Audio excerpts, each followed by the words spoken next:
Good day, everyone. Today, Group 4, consisting of Grace, Jerry, Mercedes, Mateo, and myself, Ganang, would like to welcome each and every one of you to our presentation on evaluating informal fallacies. Today, we will be going through three fallacies, namely suppressed evidence, causal slippery slope, and exception proves the rule. The framework that we will be utilizing to evaluate these fallacies will include an introduction, the fallacies in action, the business scenario applications, and finally bring everything together with a conclusion and recommendation. Let's get the ball rolling with the first fallacy, suppressed evidence. All right, so the fallacy of suppressed evidence takes place when someone intentionally omits data that is both relevant and vital but does not support his or her overall claim. Let me give you an illustration. Let's say that Lincoln is trying to prove that all frogs can change their gender during their lifetime. He conducts 50 experiments, out of which 44 are successful, but 6 are unsuccessful. In his final school report, he mentions that he has conducted a total of only 44 experiments and he has got a 100% success record. We have two premises if you were to scrutinize this example from the lens of an argument. First premise, Lincoln obtains disconfirming experimental results. The second premise, Lincoln excludes certain vital information because it does not support his eventual claim. From these two premises, we can infer that Lincoln is guilty of cherry picking vital information and suppressing evidence just to prove his hypothesis.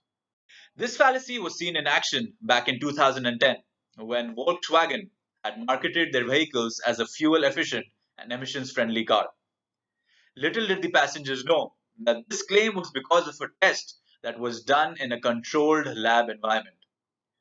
Volkswagen had purposefully suppressed evidence and it caused them a fine of over $30 billion. Just so that we are better prepared and do not cause these same fallacies in our workforce, let's take a look at some business applications of this fallacy. Thank you, Ganand. Here are some common scenarios where you may find the suppressed evidence fallacies. They include commercial, hiring, NMA, and actually just about everything else. Let's take a closer look at the hiring process. Candidates may withhold information such as their salary, education, and reasons why they left their previous companies. Because of this, the hiring process has now become more complex. Companies are holding multiple rounds of interviews, implementing psychometric assessments, as well as conducting background checks to uncover suppressed information. In real life, Scott Thompson, the former CEO of Yahoo, was discovered that he lied about his degree and was fired months after his appointment. Another example closer to home, Patrick Imbedali, the Apex CEO of Intercontinental Hotel, was discovered to have lied about his education as well. We took the Yahoo example and put it into a simple diagram. Here are the two premises. Scott studied for a degree in accounting. Scott took a computer science course. Because both premises are true, it could lead to the inference that Scott graduated with a degree in accounting and computer science, making the argument a valid deductive one. To avoid the fallacy, the HR manager should view the conclusion as moderate induction and verify the information given, because the burden of truth lies on Scott. It was found that his college only awards degree in computer science in 1983, which is 4 years after he graduated. So with this new information, this conclusion has gone from valid deductive to weak inductive. The good news is there are ways to avoid the suppressed evidence fallacies. Our group has come up with some strategies whether you are the receiver or giver of information. If you are the receiver of the information, it can be challenging to know if someone is suppressing information without knowing the topic. So you need to do your homework, find evidence and change your position. There are also 3 things you can look out for. First, are the premises sufficient to make the conclusion more likely? Are they relevant to the conclusion? And are they clear? You could also tease out information by asking what they would say in opposition of their own argument.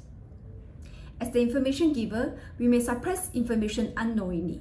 To avoid this, we need to present all relevant information and not ignore those that we think is less important than other pieces of evidence. You need to find contradictory evidence and not only those that support your argument. Seek the truth rather than trying to win the argument.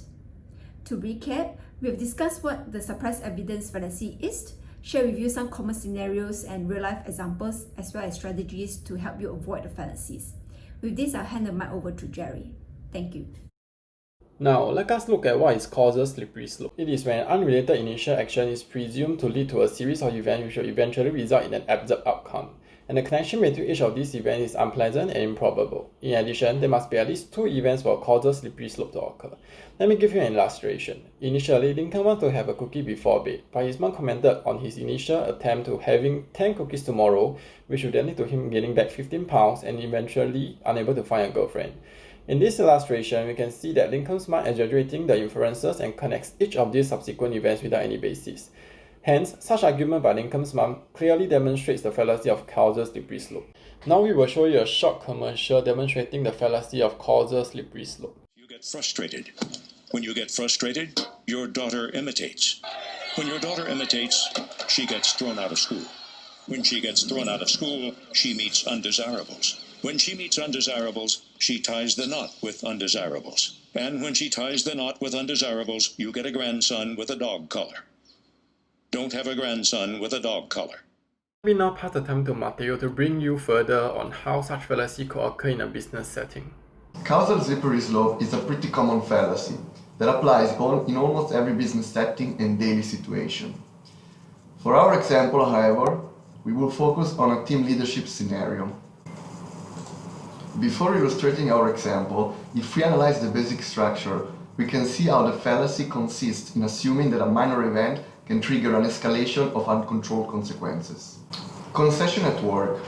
Let's imagine, for example, an employee with a sick daughter that asks if he can work from home for a few days in order to take care of her. The boss considers the request, but in the end decided to reject it. What is going on in the boss' mind? The slippery slope fallacy applies.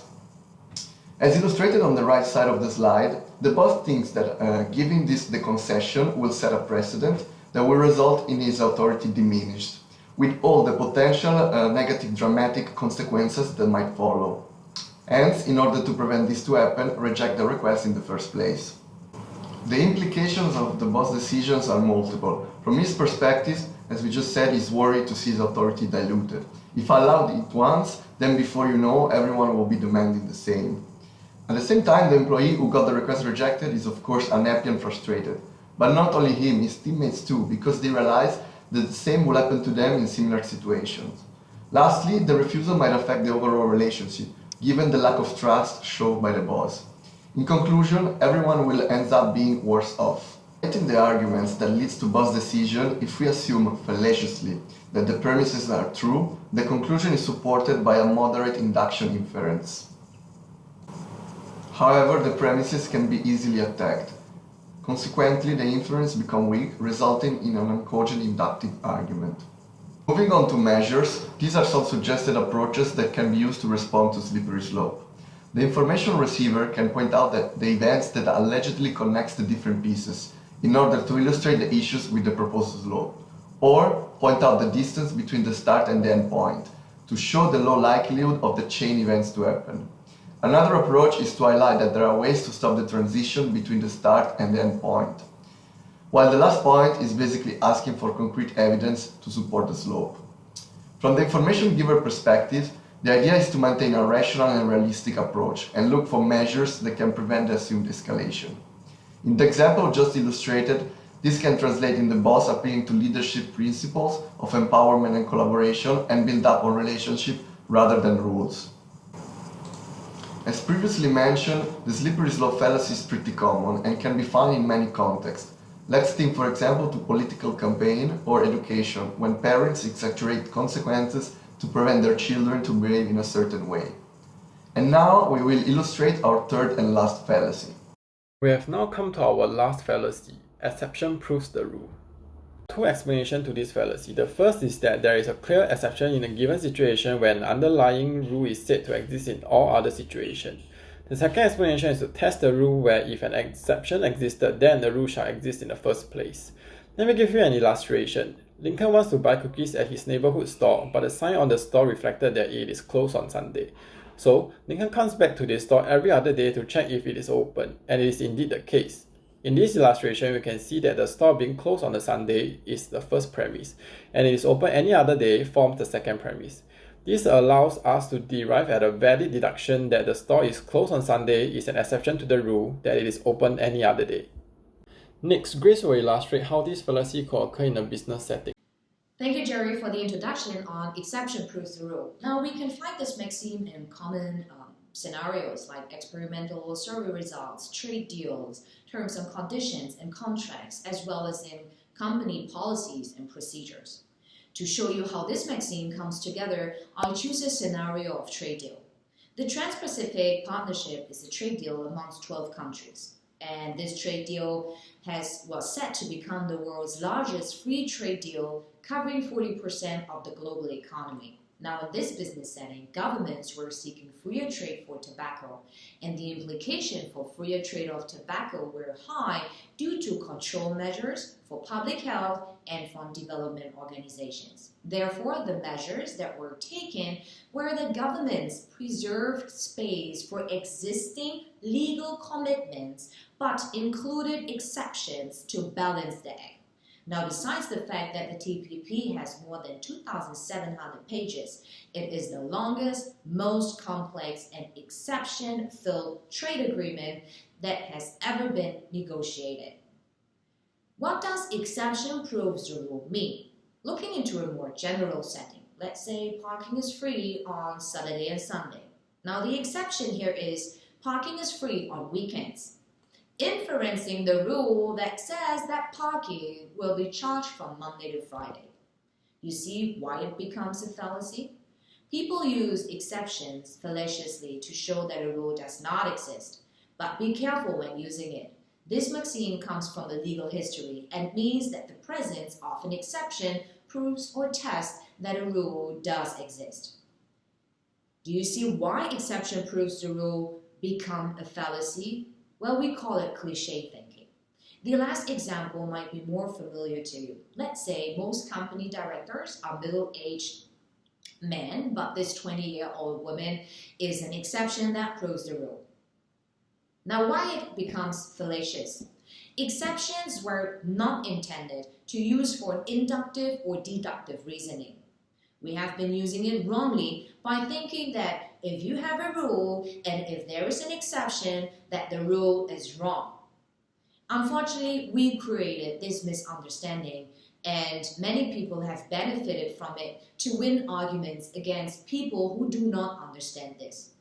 Now, in conclusion, this makes it a fallacy. So think twice when someone using this maxim against you in an argument. As mentioned before, there are other common scenarios, but one thing to remember, the presence of an exception applied to a specific case establishes a general rule exists, and it brings it closer to the idea that all rules do have exceptions. Ganang, in conclusion of our presentation, what are our thoughts and recommendations for our audience to look out for? Our team has identified 4 suggestions with which you can reduce the amount of informal fallacies that you might commit at your workplace, specifically within the areas of suppressed evidence, causal slippery slope, and exception proves the rule. These include: first, separate your personal views on an issue with the task on hand. Number 2, be charitable to any new evidence that is gathered. Number 3, always fact check data that is both received and relayed to someone. And finally, scrutinize information that is a deviation from common knowledge and common sense. We believe that if you incorporate these suggestions into your day-to-day decision making, by modest tolerance, we should hopefully see informal fallacies being reduced. Thank you.